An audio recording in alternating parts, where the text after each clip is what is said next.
नमस्कार साथियों, स्वागत है आप सभी का एक बार फिर से जीएस फाउंडेशन यूट्यूब चैनल पर।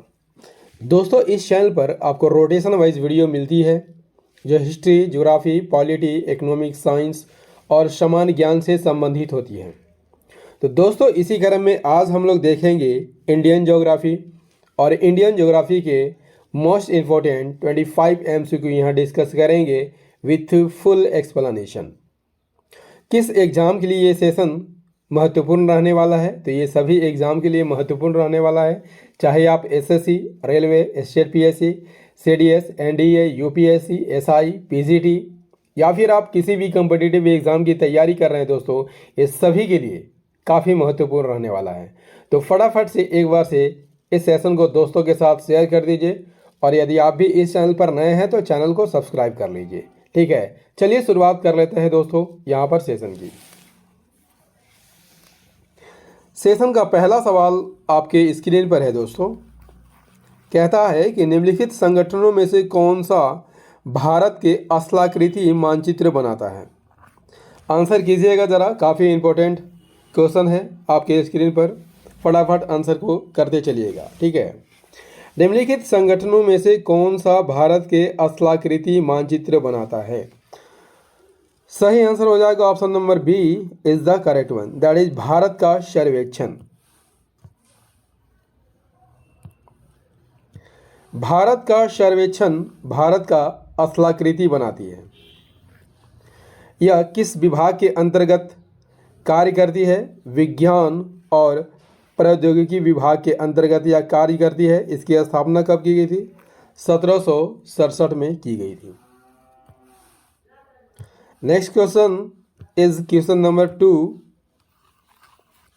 सतपुड़ा पर्वत श्रृंखला का सबसे ऊंचा पर्वत शिखर कौन सा है? आंसर कीजिएगा जरा। सतपुड़ा पर्वत श्रृंखला का सबसे ऊंचा पर्वत शिखर कौन सा है? Option number B is the correct answer, that is Dhupgarh.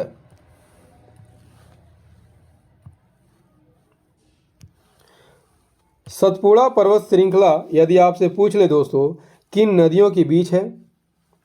Narmada और ताप्ती नदी के बीच है। सतपुड़ा पर्वत श्रेणी राजपीपला पहाड़ी, महादेव पहाड़ी और मैकाल श्रेणी के रूप में पश्चिम से पूर्व की ओर विस्तृत है। पूर्व में इसका विस्तार कहाँ तक है? छोटा नागपुर पठार तक है। यह एक ब्लॉक पर्वत है। ब्लॉक पर्वत क्या होता है? जब पर्वत बीच से धंस जाती है तो अगल बगल वाली पर्वत क्या कहलाती है? ब्लॉक पर्वत कहलाती है। और यह ग्रेनाइट और बेसाल्ट चट्टानों से बना हुआ है। इसकी सर्वोच्च चोटी कौन है? सर्वोच्च चोटी कौन है? धूपगढ़। और इसकी ऊंचाई कितनी है? 1350 मीटर। क्लियर। नेक्स्ट क्वेश्चन कर लेते हैं दोस्तों। क्वेश्चन नंबर 3 कहता है कि प्रसिद्ध हिल स्टेशन कोडाईकनाल कहाँ पर स्थित है? आंसर कीजिएगा जरा। प्रसिद्ध हिल स्टेशन कोडाईकनाल कहाँ पर स्थित है? आंसर कीजिए फटाफट। कोडाईकनाल कहाँ पर स्थित है? सही आंसर हो जाएगा पालनी पहाड़ियों पर स्थित है। कोडाईकनाल यदि आपसे पूछ ले किस राज्य में है? तमिलनाडु में है। समुद्र तल से इसकी ऊंचाई कितनी है? 2133 मीटर ऊंची है। यहाँ पर एक फूल खिलता है दोस्तों, कुरुंजी, जो 12 वर्ष में एक बार खिलने वाला फूल है। Clear. Next question is question number 4। 2011 की जनगणना से पहले भारत में सर्वाधिक लिंगानुपात कब रिकॉर्ड किया गया था? आंसर कीजिएगा जरा। 2011 की जनगणना से पहले भारत में सर्वाधिक लिंगानुपात कब रिकॉर्ड किया गया था? आंसर कीजिएगा जरा फटाफट। कब रिकॉर्ड किया गया था? Option number C is the correct answer, that is जनगणना 1961 में। 1961 की जनगणना की बात कर लेते हैं तो लिंगानुपात कितना था?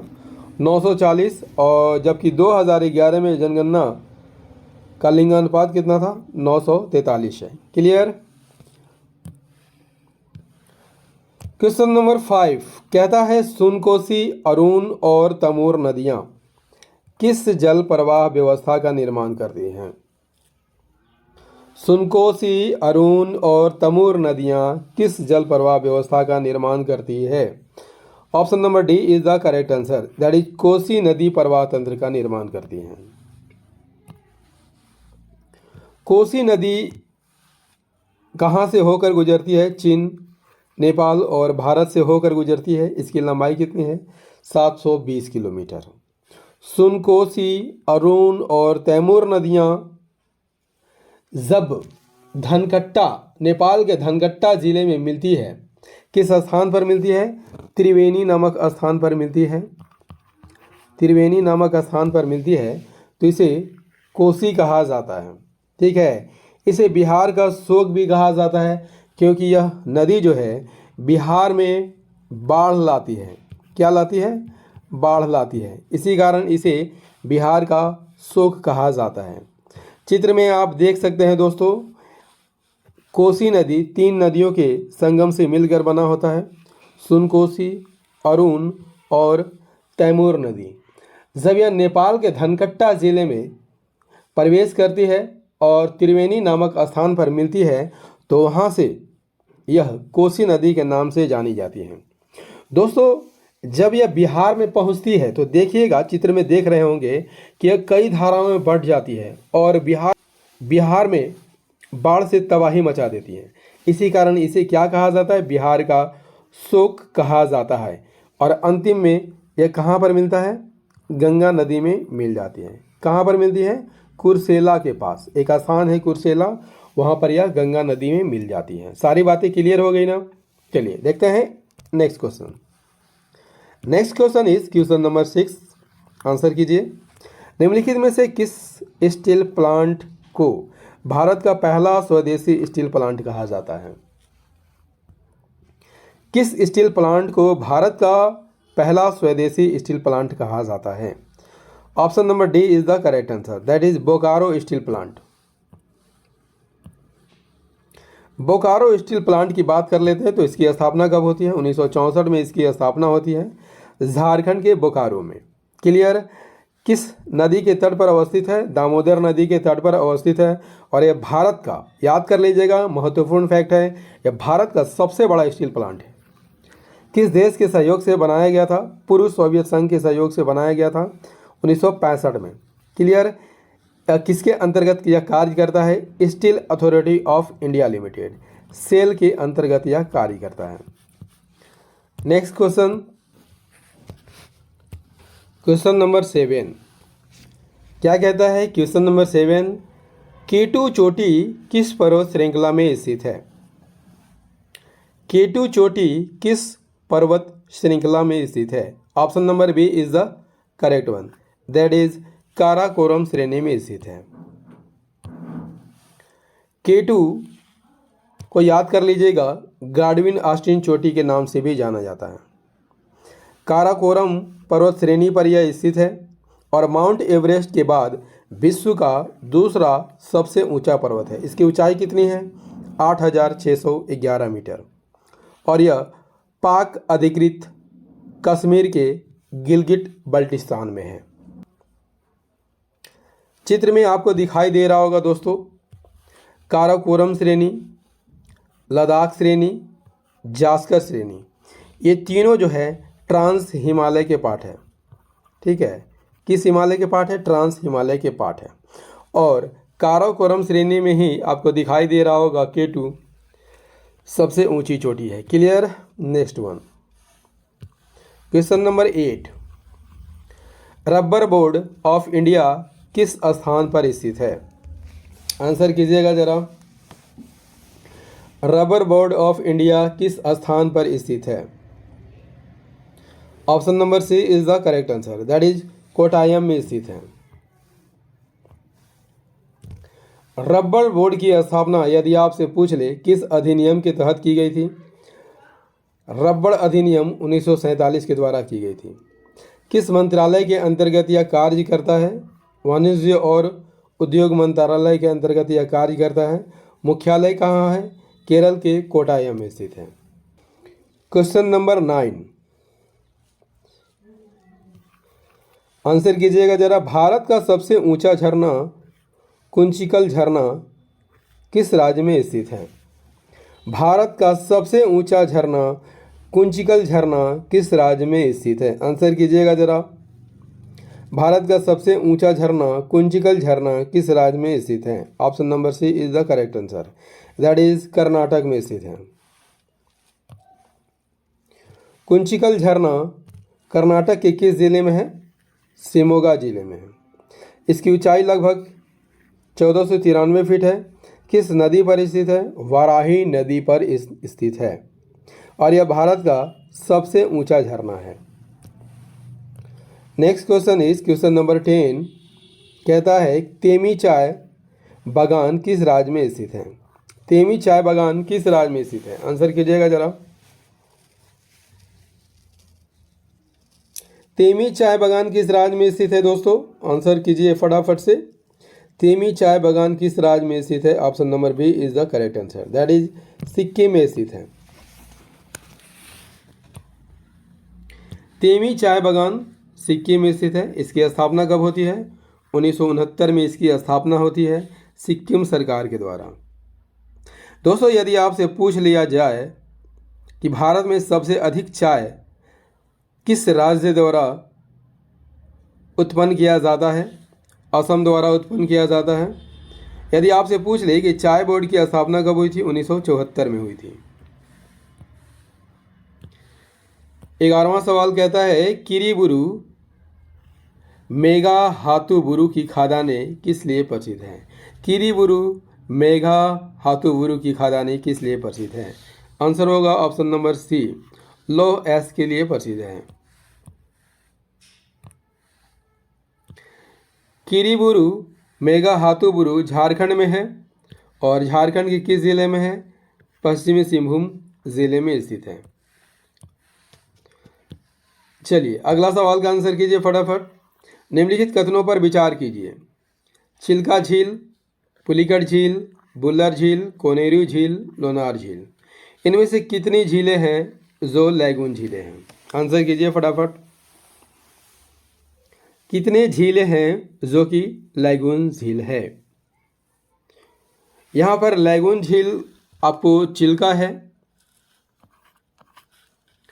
पुलिकट भी लैगून झील है, कोलेरू भी यहाँ लैगून झील है। तो यहाँ 3 झीलें जो हैं लैगून झील का उदाहरण है। लैगून झील क्या होती है दोस्तों?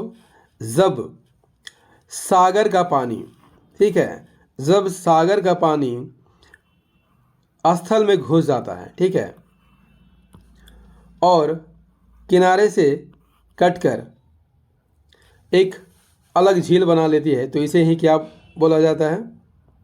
इसे ही लैगून झील बोला जाता है, ठीक है।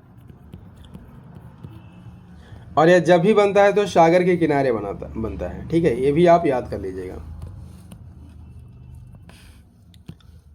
चिल्का झील यदि आपसे पूछ ले किस राज्य में स्थित है? उड़ीसा में है।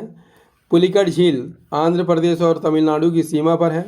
वेम्बनाड अष्टमुदी केरल में है। कोलेरू आंध्र प्रदेश, ये सभी जो है लैगून झीलें हैं। चिल्का सबसे बड़ी लैगून झील है। यह सबसे बड़ी तटीय झील भी मानी जाती है। यहाँ पर क्या है? नौसेना प्रशिक्षण केंद्र भी है। चिल्का झील आपको दिखाई दे रहा होगा दोस्तों। यहाँ का दृश्य काफ़ी मनोरम दिखाई देता है दोस्तों। क्वेश्चन नंबर 13 आंसर कीजिएगा ज़रा फटाफट से। यहाँ पर आंसर कीजिएगा दोस्तों, क्योंकि यहाँ 25 महत्वपूर्ण प्रश्नों को हम लोग बहुत कम समय में कर रहे हैं, ठीक है। भारत और एशिया का सबसे पहला जल विद्युत ऊर्जा स्टेशन कौन था? भारत और एशिया का सबसे पहला जल विद्युत स्टेशन कौन था? फटाफट से यहाँ पर आंसर को कीजिएगा दोस्तों। Answer is the option number A is the correct answer, that is Shivanasamudram. Shivanasamudram जलप्रपात किस राज्य में स्थित है? कर्नाटक राज्य में स्थित है और कर्नाटक के मांड्या जिले में है। किस नदी पर स्थित है? कावेरी नदी पर स्थित है और एशिया का प्रथम जल विद्युत गृह इसे माना जाता है। इसकी स्थापना कब हुई थी? 1902 में हुई थी। Next question is question number 14, निम्नलिखित में से गलत जोड़े को इंगित कीजिए। फिरोजाबाद उत्तर प्रदेश शीशे की चूड़ियाँ सुमेलित है। भागलपुर बिहार रेशम उत्पादन के लिए प्रसिद्ध है, ये भी सुमेलित है। जालंधर पंजाब खेल के सामान के लिए प्रसिद्ध है, ये भी यहाँ पर सुमेलित है। सांबर राजस्थान हस्त ब्लॉक छपाई, यहाँ पर चौथा कथन गलत है, यहाँ पर सुमेलित है नहीं है। Option number D is the correct answer. Sambhar यदि आपसे पूछ ले कहाँ पर स्थित है? राजस्थान में अजमेर के निकट स्थित है। किस लिए प्रसिद्ध है? नमक उत्पादन के लिए प्रसिद्ध है। और हस्त ब्लॉक प्रिंटिंग के लिए कौन कौन मशहूर है? सांगनेर और जयपुर। चलिए अगले सवाल का आंसर कीजिए। क्वेश्चन नंबर 15, निम्नलिखित में से किस वस्तु को सबसे पहले विशिष्ट भौगोलिक पहचान अधिनियम 1999 के तहत रजिस्टर करवाया गया था? आंसर कीजिएगा ज़रा। निम्नलिखित में से किस वस्तु को सबसे पहले विशिष्ट भौगोलिक पहचान यानी जीआई टैग दिया गया था? Option number B is the correct answer, that is Darjeeling चाय को। भारत में दार्जिलिंग चाय जीआई टैग यानी भौगोलिक संकेत प्राप्त करने वाला भारतीय उत्पाद था। क्लियर? इसे कब मान्यता दी गई थी? 2004 में। चाय की खेती वर्तमान में दार्जिलिंग जिले की पहाड़ियों पर होती है। नेक्स्ट क्वेश्चन क्या कहता है दोस्तों? क्वेश्चन नंबर 16, आंसर कीजिए फटाफट। भारत में बड़ी इलायची का सर्वाधिक उत्पादन किस राज्य द्वारा किया जाता है? बड़ी इलायची की बात हो रही है दोस्तों। भारत में बड़ी इलायची का सर्वाधिक उत्पादन किस राज्य द्वारा होता है? Option number A is the correct answer, that is Sikkim द्वारा होता है। भारत विश्व का सबसे बड़ा इलायची उत्पादक देश है, जिसमें सिक्किम का योगदान सबसे अधिक होता है। सिक्किम के अतिरिक्त इलायची कहाँ पर होता है? उत्तराखंड और उत्तरी पूर्वी राज्यों में किया जाता है। क्लियर? नेक्स्ट सवाल कर लेते हैं। आंसर कीजिए फटाफट। क्वेश्चन नंबर 17, जम्मू कश्मीर में उरी बांध किस नदी पर स्थित है? जम्मू कश्मीर में उरी बांध किस नदी पर स्थित है? आंसर कीजिए। जम्मू कश्मीर में उरी बांध किस नदी पर स्थित है? Option number D is the correct answer, that is Jhelum नदी पर स्थित है। उरी बांध जम्मू कश्मीर में स्थित है। उरी बांध जम्मू कश्मीर में स्थित है, बारामूला जिले में। किस नदी पर स्थित है? झेलम नदी पर स्थित है। जल विद्युत उत्पादन क्षमता 480 मेगावाट है।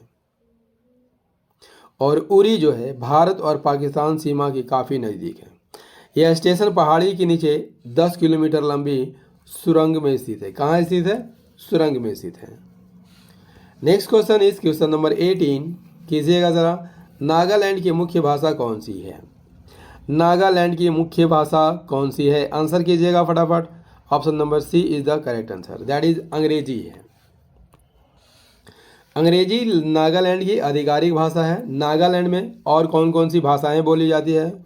कोन्याक, चांग, लोथा, फोम, सेमा, अंगामी और रेंगमा, ये सभी जो है नागालैंड में बोली जाती है। क्वेश्चन नंबर 19, आंसर कीजिए। निम्नलिखित में से कौन सी नदी नेपाल हिमालय के मिलम ग्लेशियर से निकलती है? तो मिलम ग्लेशियर से कौन सी नदी निकलती है? Option number C correct answer हो जाएगा। Option number C Gomti. Milam glacier Uttarakhand के पिथौरागढ़ जिले में है। कितनी ऊंचाई पर स्थित है? 5500 मीटर की ऊंचाई पर स्थित है। नेक्स्ट क्वेश्चन नंबर 20, आंसर कीजिए। निम्नलिखित में कौन सी नदी अरब सागर में नहीं गिरती है? कौन सी नदी अरब सागर में गिरती है? नर्मदा अरब सागर में गिरती है, ताप्ती अरब सागर में गिरती है, साबरमती अरब सागर में गिरती है, लेकिन गोदावरी कहाँ गिरती है? बंगाल की खाड़ी में गिरती है। बंगाल की खाड़ी में गिरती है। Clear? Answer is the option number D, Godavari नदी अरब सागर में नहीं गिरती है। नर्मदा, ताप्ती और साबरमती अरब सागर में गिरती है, जबकि गोदावरी बंगाल की खाड़ी में गिरती है। नर्मदा, ताप्ती और साबरमती अरब सागर में गिरती है, जबकि गोदावरी कहाँ पर गिरती है?